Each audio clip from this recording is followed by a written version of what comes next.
It's the Gone Fishin' podcast in association with the OEHL and the Shelburne Muskies, and hosted by OEHL live on YouTube play-by-play commentator Andrew Rogers. This podcast is brought to you by Larry's Small Engines, your trusted Can-Am, Sea-Doo, Ski-Doo dealer in Mono, Ontario, Canada. Located at 286-270 County Road 10. Visit their website at larrysmallengines.ca or call 519-941-1517 today. Here is your host, Andrew Rogers. All right, hello everybody, and welcome back to the Gone Fishin' podcast. I am Andrew Rogers, the host of the podcast. Great to have you guys back for another week and another episode. This one's a really special one. We have Corey Allen joining us on the podcast. He's a man of many hats for the Shelburne Muskies, and 13 episodes in, and we finally got him. No, I'm just joking. We were planning this the whole time, but 5 games remain in the Shelburne Muskies season on their march to the playoffs, and they're strongly upcoming. It's 3 weeks, if you can believe it, 3 weekends left before playoffs begin. February 6th is the tentative date for when they start. But yeah, great episode coming up here. Like I said, we talked to Corey Allen in a little while on this podcast, but as we do with always, we have league happenings that we want to share at the beginning of this. But what I want to do, just so that you guys know, as you guys can see, there's a QR code right up here. I believe that's where it's going to be. A QR code there. If you guys could scan, and it'll take you to a link where the Shelburne Muskies are putting on the Face-Off for Cancer game this upcoming Friday on the 16th against the Lucknow Lancers at the CDRC in Shelburne. So that QR code will put you to the page where you can donate, and it's for a great cause, obviously. And, I think there's a lot of people out there that have relatives, friends, family, anything, people that they know, teammates, buddies, friends, somebody who's, dealt with it or have had it and beaten it or whichever. And we're just, the Shelburne Muskies are doing a great initiative here by running this promotion. And that's where you can help with this cause by scanning the QR code and donating if you can. But you'll see that QR code throughout the course of this podcast. It'll be on during the interview that I have with Corey Allen. It'll be in between our name bars as well. There'll be a heavy dosage of it during the live stream on YouTube at The Real Roger 21 when I do the live stream in Shelburne on Friday for this game against the Lucknow Lancers. And that QR code will be available during the stream.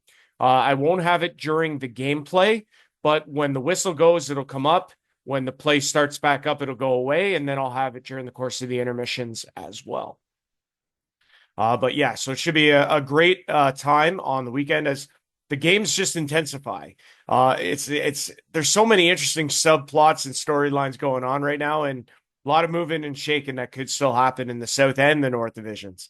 But we'll get into all of that in a moment here, and we're going to start with our graphics as we normally do. We will go to this past weekend. We'll start there, Friday, January 9th. In the South, there was one game. It was the Elora Rocks back on home ice, and they took care of business against the Delhi Flames, 14-0. Elora, big win for them, and, back in the win column for Elora. Over to the North, there were 2 games. Both of them were featuring teams that didn't play their home games where they're supposed to. Durham having arena issues, had to go to Normandy Township Arena Complex in Ayton to play their home game against the Georgia Bay Apple Kings. Apple Kings going in there and winning, however, 5-3 over the Thundercats. Elsewhere at the Southampton Coliseum, my hometown, where I played many a minor hockey, Saugeen Shores taking care of business against the Lucknow Lancers, 9-3 the final. And that's a big win for them, snapping a losing streak. Moving to Saturday in the South, a lot of good games there, tight games. Petrolia defeating Tilsonburg in a shootout 6-5. You had Seaforth upending Aaron in a battle of 1 versus 2. 5-4. This game required overtime for the winner. Tavistock 7-3 wins over Dunnville. They continue to roll, and Milverton with a big win also for them, getting rid of a losing streak with a 6-2 win over Delhi. That 7-8 matchup in the South is 1 point separating Tilsonburg and Milverton. Over in the North on Saturday, it was the Minto 81s on home ice over Georgian Bay 5-1. You had Elmvale defeating Ripley in a matchup of 1 versus 2 in the North, 4-1 Elmvale on the road. And then Durham taking care of business on the road in Creemore, 10-4. The victors there as Durham gets back in the win column after falling to Georgia Bay the night before. On the Sunday, there was only 2 games. They were both in the North. Lucknow traveled to Ripley. Ripley Wolves with the win, 5-2 in that one. And then it was Minto over Elmvale on the road, 5-2 at the Floss Elmville. I was there for that on YouTube. And what a game, what a building, and what an organization from top to bottom, the Elmville Harvesters. And Minto just too much for on that afternoon game over the Elmville Harvesters. From there, we look at our standings. We'll start in the South. Seaforth, a 4-point advantage over second place Aaron. Aaron has 2 games in hand. Excuse me. Petrolia solely in third, 22 points. Tavistock 2 behind in fourth at 20. Alora currently alone in fifth at 18. Dunnville, 16 points, 2 behind Alora for fifth. They're in sixth. They're 3 points better than Tilsonburg at 13 points in seventh. I don't think Tilsonburg will have enough to get to them. Dunnville carries 3 games in hand. Milverton has 2 games in hand on Tilsonburg, so they could leapfrog the Thunder for 7th place, depending on how the season ends for the Milverton four-wheel drives who trail Tilsonburg, like I say, by a point. Over in the North, it's a little bit more cut and dry in terms of the top 6 and the bottom 3. Ripley, 3 points at lead over Elmvale with a game in hand. Durham, 15 games played. They have 2 games in hand on Ripley, 3 in hand on Elmville. Durham trailing Elmville by 1 and Ripley by 4. You have Saugeen Shores at 22. They're 2 behind Durham, but Durham with 3 games in hand on Saugeen Shores. You have the Minto 81s, 3 points back of Saugeen Shores. They have 3 games in hand. Minto now 1 point ahead of Georgia Bay with 2 games in hand on them. You have Georgia Bay solely in 6th. I don't think they'll finish any lower than 6th at this point, considering what's left. You have Shelburne, 15 games played. Lucknow, 15 games played. Shelburne, 1 extra point over Lucknow. So Shelburne at 8, Lucknow at 7. They have 2 games head-to-head that will probably decide who finishes 7th and who finishes 8th. Lot to be decided. You have Creemore in 9th with 4 points. Like I said, guys, look at this graphic. Isn't it a beauty? If the playoffs were to start today, you'd have Ripley against either Lucknow or Creemore in a battle for 8th. Minto, Saugeen Shores, Georgia Bay, Durham, Elmvale, Shelburne. Over on the south side, it would be Seaforth versus either Milverton or Delhi. You have Alora and Tavistock, Dunnville, Petrolia, and Tilsonburg versus Aaron in the matchup of 2 versus 7. A lot of juicy matchups there. From here, we go into our stat categories. I love doing this part of the podcast. In goals, right now with a comfortable lead is Brody LeBlanc of Durham, 24 goals for him. You have Cody Britton of Ripley, Luke Uhrig of Durham, Mackenzie Fleming of Georgia Bay, and Jacob Kelly of Elmville all at 18. Jacob Robitaille of Georgia Bay at 17. Garrett Mears of Ripley alongside Ethan Skinner, also of Ripley, both at 16. You have TJ Harrison of the top 10 for Petrolia at 14, and Clayton Holzer of Alora at 14 rounds out our top 10 goal scoring. Over to the assists, and Jacob Kelly continues to lead there. He has 33, 4 better than Kyler Nixon of Durham. Luke Uhrig is third with 28 from Durham. Evan Bueller of Georgian Bay in 4th, alongside Garrett Mears of Ripley and Cody Britton of Ripley, all at 25. You have Brody LeBlanc of Durham at 24. Mackenzie Fleming, Georgian Bay at 23, alongside Justin Graham of Durham. And then you have Alex Utley of Elora into the top 10 at 21 assists for Alex Utley. As far as points go, you have Jacob Kelly, who has now crossed the 50-point barrier. He carries 51 points at this point in the season with 2 games remaining for Elmvale. Brody LeBlanc of Durham at 48 is in second. Luke Ehrig of Durham in third at 46. You have Cody Britton in fourth at 43. Garrett Mears in fifth, alongside Mackenzie Fleming of Georgian Bay, both at 41. You have Kyler Nixon of Durham at 38. Evan Bueller of Georgian Bay at 36. Miles McLean of Saugeen Shores and Ethan Skinner of Ripley, both at 31. As far as the defenseman points go, it's clearly Kyler Nixon's point total to lose as the top leading defenseman in scoring. He has a 10-point advantage over second place Riley Pitt of Elmvale with 28. You have Dave Pierce of Elmvale at 24. Adam Lagazzo split between Minto and Shelburne at 19. You have Jordan Moulton of Ripley at 16. Andrew Burns of Dunville at 15. Sean Lawson of Elora at 14. Logan Blazer and Dawson Fair. Logan of Georgian Bay, Dawson Fair of Ripley at 13 apiece. And then you have 3 others that are tied at 12, rounding out the top 10.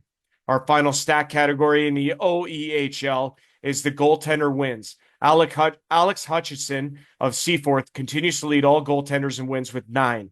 Jason Hamilton of Ripley, Jacob Knowles of Petrolia, Alan Maneri of Georgian Bay, all with 7. You have a bundle at 6, including Joseph Clark of Tavistock, Colin Dunn of Elora, Clayton Fritsch of Saugeen Shores, Garrett Gawley of Ripley, Jonathan Reinhardt of Minto, and Noah Featherston Gow of Elmvale all have 6 wins this season. Over on the Shelburne side of things, no change in the Shelburne stat categories as they did not play last week. So you still have Kyle Burke leading in goals with 9. In the assists, you have Kyle Burke leading with 7. And then for points, you have Kyle Burke leading with 16. Chris Weber trails at 12. Jake Belvedere at 8. Keith Palmer at 7. Corey Allen and Alejandro Nicastro, along with Carter LaRue at 6. Jake Stoneham, Sean Caruso, Jamie Coover, all at 5 for Shelburne. And again, there's that QR code. Such a beauty. Yeah, guys, like I say, this upcoming Friday against the Lucknow Lancers at the CDRC, you're going to see face-off for cancer game for the Shelburne Muskies. Big game, obviously, for them and their sponsorship and this awareness. So scan that QR code and donate if you're able. And that would be much and greatly appreciated. We appreciate Larry's Small Engines, the sponsor of this podcast. But without further ado, we're going to get to our interview now with Corey Allen of the Shelburne Muskies. All right, ladies and gents, you've waited all season long for this particular episode because I know that it's going to be shared. I know it's going to be watched, and it really should because we have one of the all-time characters in senior hockey. He's been around the boat. He's been here a long time, and he's responsible for the resurgence of the Shelburne Muskies. Number 77, Corey Allen joins the Gone Fishing podcast, episode 13, Lucky 13. How's it going, Corey? Good, Andrew. Thanks for having me. Excited to have it. I'm happy with what you've done with everybody else so far. It's great to get us out there, especially in year 1 again. So it's been actually a good kickback from with responses from the community. So that's awesome. Thank Yeah, you. I appreciate that, man. Honestly, it's so cool being able for me to come back, to the double A, which is now the OEHL, be able to see a bunch of people that I haven't seen in a long time, especially yourself, because, you and I we got a long history. We go way back and, you've always treated me with utmost respect. And this season has been nothing short of that. So I make sure to thank you guys every time I'm on a Shelburne Muskies broadcast or this podcast. I thank you guys, the entire organization. Larry's obviously Small Engines, which is a big sponsor for you guys, and make sure to give them their flowers on this podcast as well. But yeah, from me to you, just thank you for everything that you've done to support me throughout the course of the season. Thank you.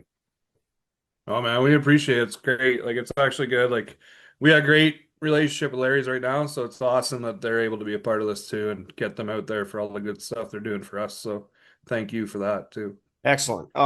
So let's get into it. Obviously, this point in the season, I know. So first of all, clarify how many hats you're wearing because I feel like it's a ton. President, GM, player, coach, head coach. Yeah, Captain. everything captain now. Yeah, so doing it um, all. The true Reggie Dunlop of senior I double love A it. hockey. I love it. That's fantastic. So you, like I said before, you've been around in this senior hockey thing for a long time. You played a lot of different places. Um, what has this year been like for you? It's definitely been a change of speed. I mean, I say that, there's when I say change of speed, everything's happening so fast.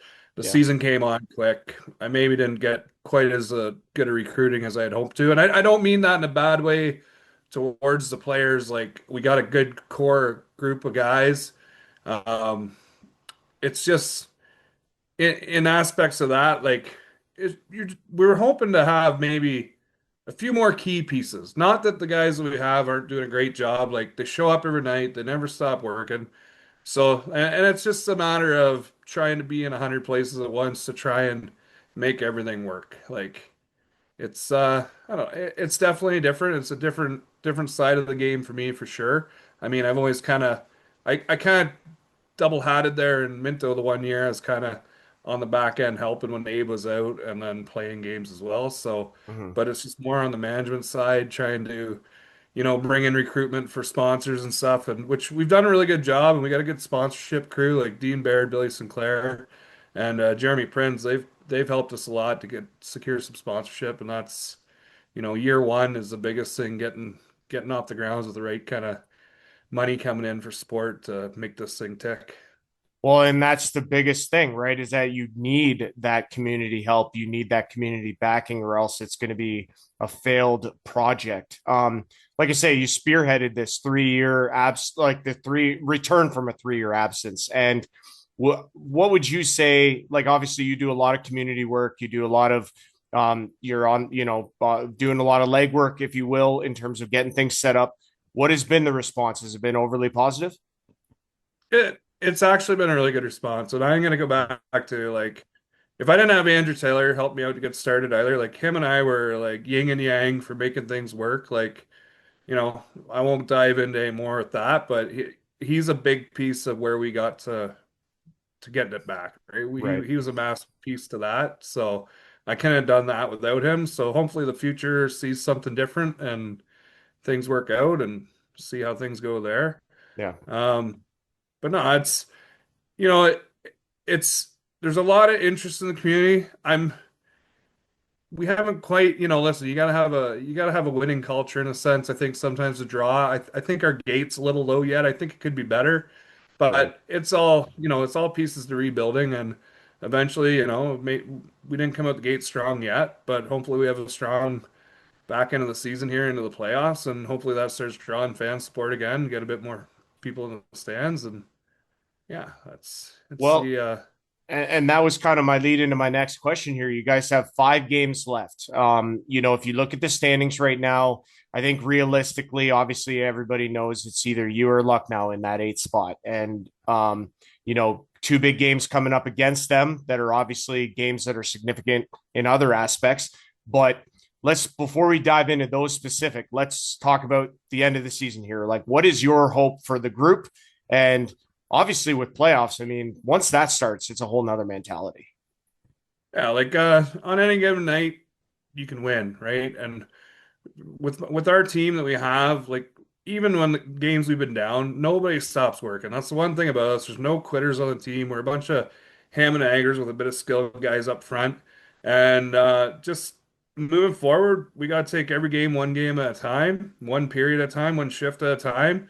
Try to capitalize on each game for 2 points. Ripley's going to be a mountain climb, and Lucknow's going to bring it too. Like, Lucknow's probably the most physical team in the league still today. So you never know what they're going to get. They're the same thing. They don't stop working, keep coming. And then we're going to wrap up the season with that Elmville game too. So On the I think we have Georgian 31st. Bay in Yeah. there too. Yeah. So Yeah, it's it's a couple of road games to finish. 24th in Thornbury against Georgia Bay. And then yeah, you're in the 31st against Elmville, which is a potential first round matchup if it all goes the way it goes. yeah, yeah, I think that's the interesting part about this. The North is loaded. yeah, yeah. I think it's stronger. Like, I'm not being biased. Like, clearly Aaron and Seaforth have a good powerhouse team in the South. I think they're and like Tabby's right up there too. So it is a tight jam, I think, in the North a bit more than the South. But hopefully that changes as the years come too. Oh, Like I I say, think it on any will. given night, anybody could win here. But I agree with we that. have like our lines the deepest has been all year now with the picking up back and Coings. So that really helps us out with the depth. Like I like 1 through 4 and even the fifth line sitting out. We definitely have a stronger year-end lineup here than we did at the beginning. So Interesting. everything should come together. I don't think teams are going to want to sleep on us through the playoffs. Like if Bert and Marquis are hot in the game too, like that really goes a long way. And we just got to stay on the box, stay a little more disciplined, That'll and help. that's that'll cost us here and there, and we got to do better at it. Yeah, that discipline is about everything in senior hockey. Sometimes who could stay out of the box less or who can not take a penalty at the wrong time. I think that's a big factor. Okay, let's get into it. You have two big home games coming up here, both against the Lucknow Lancers. One of them this upcoming Friday, your Shelburne fight face off for cancer game. That's huge. We'll talk about that one first, and then you have your autism game on the 23rd against the Lucknow Lancers in Dundalk. So let's get into this Fridays. It's a big game. Yeah, it's a huge game. Like, put the hockey aside. It's doing the initiatives for the community, doing something for Headwaters, being able to partner with them, and have Cruisins and Duffer Mutual come in on the main sponsors for that game to make things tick. And Jennifer at Cruisins she's really working on doing all the game day stuff. So like, as me in a general manager slash president role, it's kind of nice because I don't have to fill all those side jobs. She's really taken a lead on that, and we've got it pumped out on social media. There's a web page now. Like if you go to our Instagram page, you can scan the QR code, and Which we there's a also have in the conversation. It's going to be on the podcast right between us here. perfect. So the option to donate there, like if you think about it, like I say, put the hockey aside for it.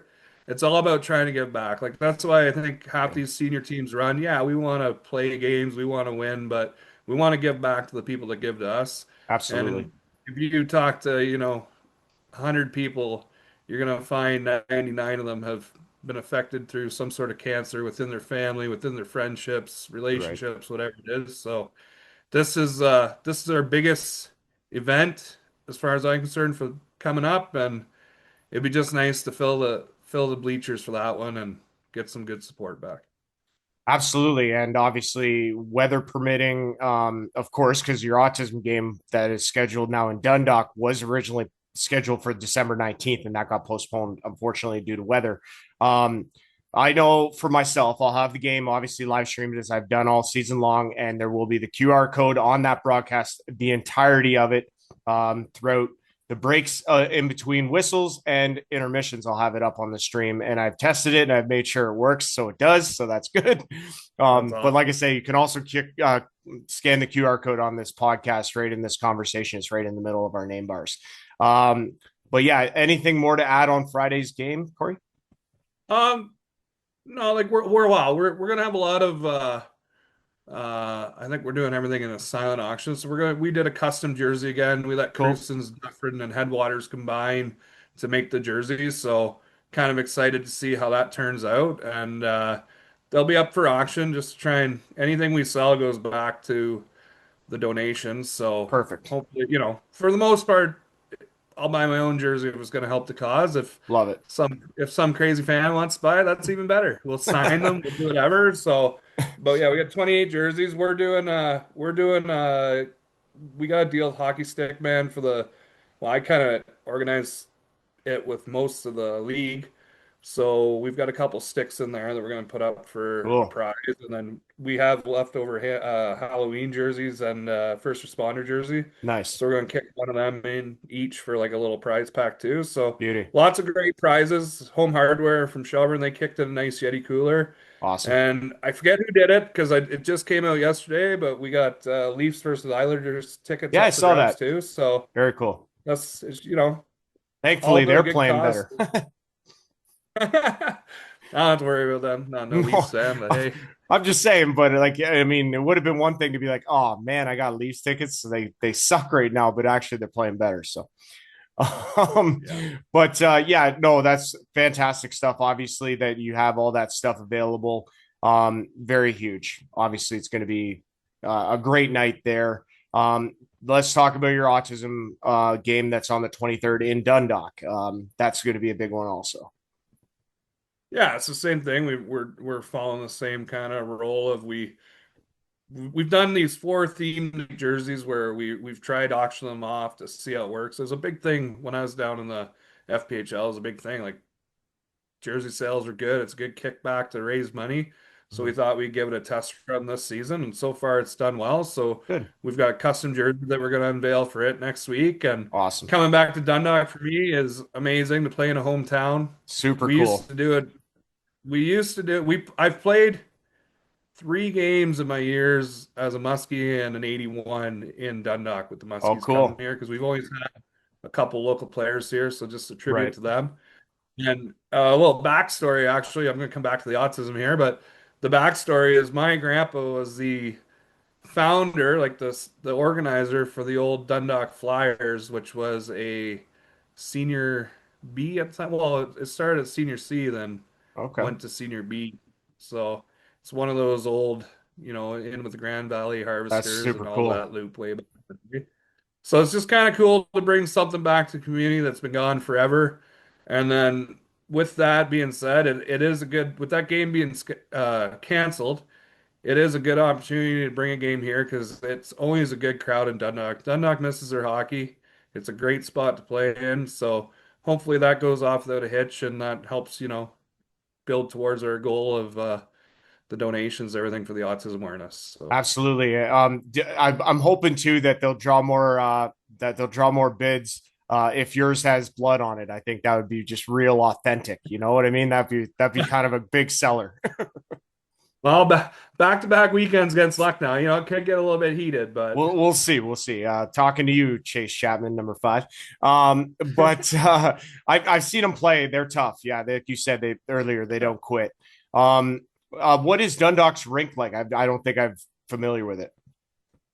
Yeah, it's a little smaller. It's it's Okay. it's a little bit shorter, maybe even a little bit narrower. So it's good for a big guy like me, not worry about so much speed Right, end right, to right. end. But it's a nice little arena. It's kind of in comparison to Creemore. Okay. So Gotcha. when you get 500 people in there, it feels like 1,000 or whatever. So Yeah. let's hope we can exceed that. And who When I knows? was when I was in Elmville this past Sunday, it was quite a barn. They packed that thing to the rafters, and I was right up at the top, and I felt like I was going to smash my head on any of those overhangs because they're low. No, yeah, I heard it's a good show. Well, I guess you talked about it, so that's how I heard about it. That they're getting a good crowd, Oh, so it was great. that's Yeah, good. It's good crowds. it'd be nice if everybody could kind of get crowds like that. It really helped the sustainability of the teams in the league, right? So Well, and we that's what really I we love about rely this. solely on I'm just if saying we that's what didn't have the I sponsor, if we didn't have the sponsorships that we get, which we're fortunate for, very fortunate for. I mean, the next thing in line, we rely solely on our gate, right? So it's 100%. good to see teams flourish. Yeah, like again, I was just trying to say that, right? Like it's this league has shown a lot of growth in 3 years. Yeah. Now we're up to 18 teams. I think that's fantastic. I think it can only go up from here. I don't know if that's in the long-term future. I guess we'll wait and see. But it's just the hockey level of talent is unmatched in my opinion. And it's been such a joy for me to be able to go and watch these players on the ice give it their all and compete to win a game. I think it's wonderful. And to kind of backtrack on what I said in the beginning with like the recruitment, like I talked to like this is where I say maybe I'm not gonna say it's disappointing, but there's so many kids overaged, out of junior, aged out that I contacted and I just couldn't get them to come, you know what I mean? Like they're not sure, they're still trying to understand, are they gonna come to this league? Is it a rough league? Are they gonna get Right. hurt? How are they gonna work, go to school? And that's what I mean by that off the hop. I don't mean anything about the players I got or No, anything of like course. that, but I talked to a lot of super talented kids that just, maybe in a year or two they'll show up. It's not like they were in school anywhere. And hopefully they see what we've done this year or what we do this year, and that kind of draws them and makes them want to come join our culture here and try to foster a winning team. Well, and I think the streaming has a big factor in this because this is new for the OEHL and even old school double A guys. Like, never had that before. And now all of a sudden, people get to watch, and the viewership numbers have been wonderful across the board. I think it's just wonderful for people to be able to look at it and say, hey, this is what the league looks like. Yeah, I could play in that. And I go back to when I first started. When I'm on 20 years, it's got to be 20 years. My my prospects page isn't correct. There's a couple of years missing. So, but anyhow, when you go back to when I first started in Shelburne, man, like we were probably I played my overage year. That was my first year. So I was 21. I'm 41 now. I'm going on 42. So well, that year I came, man, it was the toughest, wildest hockey, and I had the most fun I ever had. And it was quick. Don't get me wrong, it was quick. There was lots of talent, but just not the speed of today's game. Like today's game, you got to know what you're doing 3 plays before you get the puck to be It's in the so right fast now. scenario. Yeah. Yeah, no, it's I agree with you. It's the culture's changed, the level of hockey's changed. It's gotten younger, it's gotten faster. Guys are just coming in and they're just bolts of lightning. I mean, again, you got your two-time defending champ Minto 81s for a reason. They're just so fast. And like you watch a lot of teams out there and the way they move the puck, it's so crisp, it's so fast, and the pace is just it's remarkable. Yeah, 100%. I mean, between them, Ripley, like look at Durham now too. Like Durham's just so fast. Yeah, They don't stop coming. They just fill every lane. They hit all the seams. Like that top group. I mean, hopefully we can somehow get into a dogfight and pull some games off. Or that's that's the plan. But anyhow, like, that's the vision, right? of course. Um, but yeah, it's unbelievable how fast this league has gotten to and the skill level and there's still players that are even playing in a sense, right? So just imagine Yeah. those guys show up too. Well, like I say, there's lots of room for that, and then you know what? Maybe they're coming. I mean, we'll see. We'll see what happens, but I think playoffs are going to be really fun. I mean, like I say, you got tons of teams out there that could really make a run here. I know you guys got everybody in your room that believes you guys could make a run. Yeah.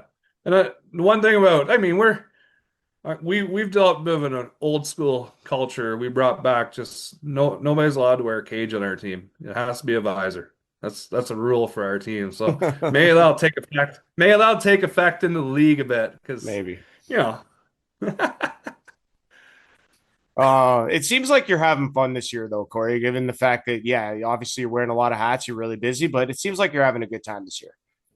Yeah, like we are, and that's the thing. Like the guys are so good in the room. The guys are good in the room. They're good in the chats. They're great, genuine people that we've recruited and brought in, and it is a lot of fun to play with them and be with them. And I mean that's why I still do it at this age, right? I'm still trying to keep my youth by playing with those guys. And like No we easy task.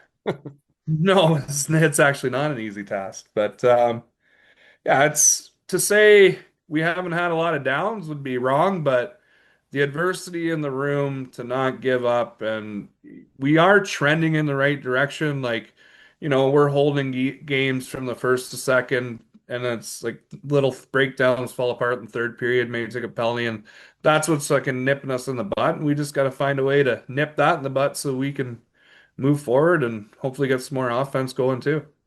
Well, that's the thing. I think you guys start scoring, maybe string a couple W's together here. I think some serious momentum on your side and can make a world of difference at this point. Yeah. Yeah. 100%.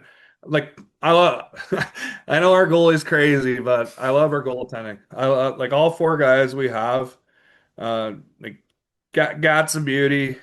Uh Dominic, we're calling him the Dominator. Like Love it. he's come in and he's been solid. Like they've seen a lot of pucks, right? So Yeah. the amount of pucks they see in a game and what they're keeping out, they're doing well. And then we got Hoper and Levine as the third and fourth string there. And those guys, they just show up, they work their butts off. They don't whine about being in the lineup, out of the lineup, backing Right. up or not backing up. So that's all character that builds to something more. And That's we got a lot of character in the room. It's just putting it all together on the same page every night. Is it going to be weird seeing Gat's new helmet that he's going to be sporting as opposed to the one he's been sporting all season? Because that's interesting. Maybe they'll track Don Cherry. It's a beautiful, I beautiful saw that. helmet he's I, got there. I like the Hextall and Felix Potvin nod too. That's pretty bad. That's Yeah, pretty awesome. yeah. It's actually a great looking helmet. It's a Oh, beautiful it looking is. It's helmet. fantastic. And I can't. Who was the one that did that? I can't remember off the top of my head now. Live to Rap, which Yeah, that's they're the one one. of our sponsors. They've done all the stuff for our helmets. They've done the sticker work. They've done our banners and everything that we've had made up. Did they They're do the great. Zamboni So, too? yeah, they did the Zamboni, Yeah, and that's that cool. it's everybody liked that Zamboni. It turned out really good. Yeah, it did. Yeah, super awesome It's stuff. actually it's actually Olympia. Just so you know, it's actually Olympia. Okay. Some guys might get upset about that, Zamboni Olympia. They say it's different. My bad. My bad. I don't want to upset anybody because I said something that it's not actually called. I mean, I get yelled at for worser things. Um, when it comes down to it, though, like I say, you guys have 5 games left. You're neck and neck right now with Lucknow. One gets into the play-in, one will take on the second seed, whoever that is. But again, 2 big games. The face-off of cancer game this upcoming Friday against Lucknow at the Center Dufferin Recreation Complex, and then December 23rd, excuse me, January 23rd in Dundalk against Lucknow for the autism awareness game. Corey, any final thoughts, and then we'll wrap it here. Oh, and it's good to see how the league's growing. It's good to see the like the skill level that's come in the league. We kind of already touched on that, but it's we're at a good stage, I think, with senior hockey, and I think you doing the podcast and other people doing the live streams and stuff like in general is helping us grow, and that's what's got us this growth. So thank you for doing that and being a part of that, and the other guys are out there trying to run page and stuff, thanks to them too, right? And Mhm. if everybody just keeps working together for the common goal, I mean, I know when it comes time to the 60 minutes, we're all going to war, but I think together as a whole in an organization, we're really working together to kind of grow this thing to be the best it can be. So, that being said, like, wish everybody well in the upcoming run to the playoffs and wish everybody well through the playoffs. But when you come to Shelburne, we're going to let you know. Oh yeah, light them up. No, I'm sure. Um, at the end of the day, it's all about respect, and part of that is the handshake line after every game, which I absolutely love that tradition, and it lives on. We've been speaking with number 77, man of all hats, Corey Allen of the Shelburne Muskies. Corey, been an absolute pleasure having you on. Long awaited and much anticipated, but we appreciate you and everything you've done, and continue the good work. And best of luck the rest of the way. We'll talk soon. I appreciate it, Andrew. Just before I do get off here, I'm not going to go through every single sponsor, but we got a pile of them, and I just want to let them know that we're super grateful for all the backing that they've given us and the support, and we're super super grateful to the community that's got behind us. So, without you guys, we don't have any of this, and that's amazing. Thank you. Yeah, guys, like I said, want to thank Corey Allen for coming on and doing this podcast for us. A lot of good stuff there. So much love and much appreciation for Corey. Want to thank Larry Small Engines, obviously the sponsor for this podcast and all the great work that they do. We'll get you teed up for this upcoming weekend. We've talked already about the Shelburne Lucknow game on Friday, but let's go around the league here. In the North, we'll start Lucknow and Shelburne, as mentioned, 8:30 at the Center Dufferin Recreation Complex. You have Durham traveling now to Ripley at 8:30. It was originally scheduled to be in Durham. It switched to Ripley due to the ongoing arena issues happening currently in Durham. So, like I say, 8:30 is the time in Ripley on Friday. Over in the South, a pair of games, uh, massive game between the Aaron Outlaws and the Elora Rocks. That could be a potential big time contest. They play twice in the next 3 games. I know the Elora Rocks next 3 games twice against Aaron. Uh, on otherwise in the South, it's the Milverton four-wheel drives traveling to Petrolia to take on the Squires. 8:30 at the Greenwood Rec Center. On Saturday in the North, 4 games. There's 8 total across the OEHL on Saturday. So 4 in the North, 4 in the South. In the North, Creemore travels to Minto, Palmerston to take on the 81s. 5 o'clock is the start time. Shelburne traveling to Ripley to take on the Wolves, 7 o'clock. Durham traveling to Lucknow to take on the Lancers, 7:30. And Georgian Bay is in Elmville to take on the Harvesters in a potential first-round matchup there as well. 8 o'clock is the start time at the Floss Elmville Community Arena. In the South, you have the Delhi Flames traveling to Tillsonburg to take on the Thunder, 7:30. Dunville travels to Erin to take on the Outlaws, 7:30. Elora traveling to take on top-seeded Seaforth at 7:30. And also you have Milverton taking on Tavistock, also 7:30 from the Tavistock and District Recreation Center. That'll be a lot of big games the rest of the way in the OEHL. And on the Sunday, there is one game currently scheduled, and that's to take place in Palmerston and District Community Center Complex in Palmerston, Ontario, Canada. 1 o'clock is the start time between the Saugeen Shores Winterhawks and the Minto 81s. Another potential first-round matchup in the OEHL.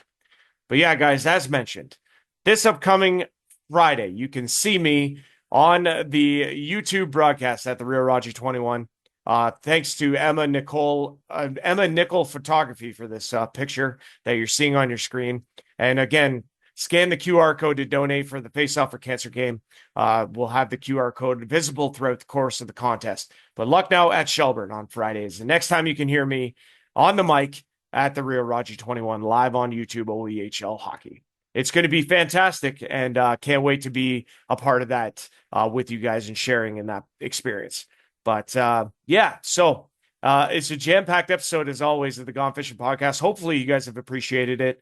And yeah, that'll do it for this week's edition. We will be back next week as we inch closer and closer to playoffs. Should be a lot of fun the rest of the way. Andrew Rogers signing off. We'll see you guys later. Thank you so much to everyone for watching, and we'll see you guys next time. Stay safe out there, everyone. It's the Gone Fishing podcast in association with the OEHL and the Shelburne Muskies, and hosted by OEHL live on YouTube play-by-play commentator Andrew Rogers. This podcast is brought to you by Larry's Small Engines, your trusted Can-Am, Sea-Doo, Ski-Doo dealer in Mono, Ontario, Canada. Located at 286-270 County Road 10. Visit their website at larrysmallengines.ca or call 519-941-1517 today.